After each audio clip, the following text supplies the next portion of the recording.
Combs faces 5 criminal counts, 1 count of racketeering conspiracy, 2 counts of sex trafficking by force, fraud, or coercion, and 2 counts of transportation to engage in prostitution. Combs has vociferously denied the allegations against him.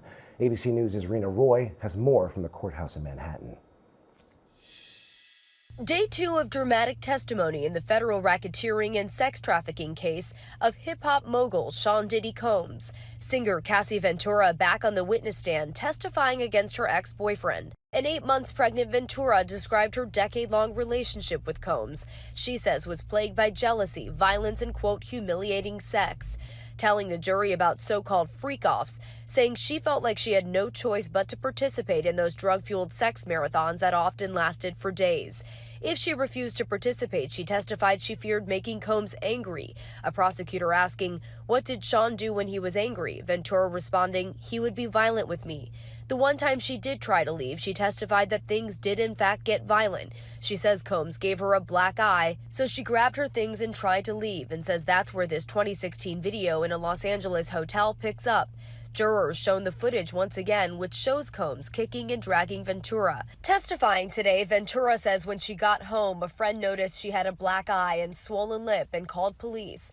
But she said she didn't want to tell officers what she says Combs had done, so police left. That night, Ventura telling jurors she attended a premiere wearing sunglasses to cover up her eye and makeup to cover the bruising on her face. In this particular case, the prosecution is trying to show that Mr. Combs, along with assistants and his security members and other members of his staff, were aware that they were giving illegal drugs out, that they were taking individuals such as Cassie and others against their will to do these sexual acts. They ended their relationship in 2018. The defense argues Ventura chose to stay with Combs for a decade and chose to participate in those sexual encounters.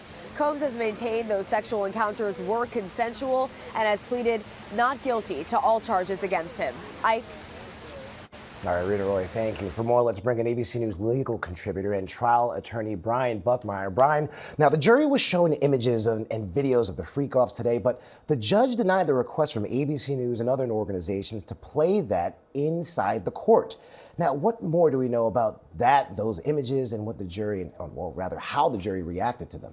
Yeah, so I was there when someone from the press came up and made the arguments as to the fact that we need to see the videos, us as reporters. So at the very least, we can come on and explain to viewers, because it's federal court and cameras are not allowed in there. But as you said, the judge denied that. It's what I tell people is it's one thing to hear a conversation about a freak-off, a sexual act, sexual assault, things of that nature. It's another thing to see it. As a former homicide public defender and attorney myself, I've had to walk across to the DA's office to look at video that you can't even send over the airways. When I'm at home, my 3-year-old son and my wife know they can't even come into my office sometimes because there might be something that they should never see. And for the jury and the average person, you don't see images like this. And so they're hearing conversations about what they are, but what we're hearing in court that they're seeing, some raised eyebrows, some people taken aback, deep gulps. It's a very jarring thing to see, and I think it gives greater context to the testimony in the case. Now, Cassie, back on the stand again for a second day, talking in detail about her participation in these freak-offs.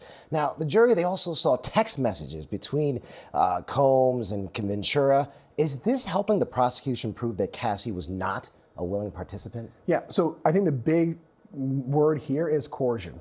And I think it's not just what is being said, but how it's being said. Because as I sit in court, I actually think reading the transcripts and seeing what's said is more jarring. And what's interesting to me is, as Cassie testifies about what happened to her, she's so matter of fact about it, so blunt about it. It's like, yeah, I had to call this person because I had a freak off and then we had sex and I had a UTI, and I wouldn't advise anyone of doing that because this is her life. It's such like it happened. And it's so plainly said. And as I'm listening to her at what she's talking about, reading and seeing the text messages and hearing her describe why she had to make Sean Combs happy because she was fearful of what could happen, the experiences that she had when she did not make Sean Combs happy and tried to get away, you could truly see, I think, as her testimony is coming out, that this could be an individual that was actually trafficked.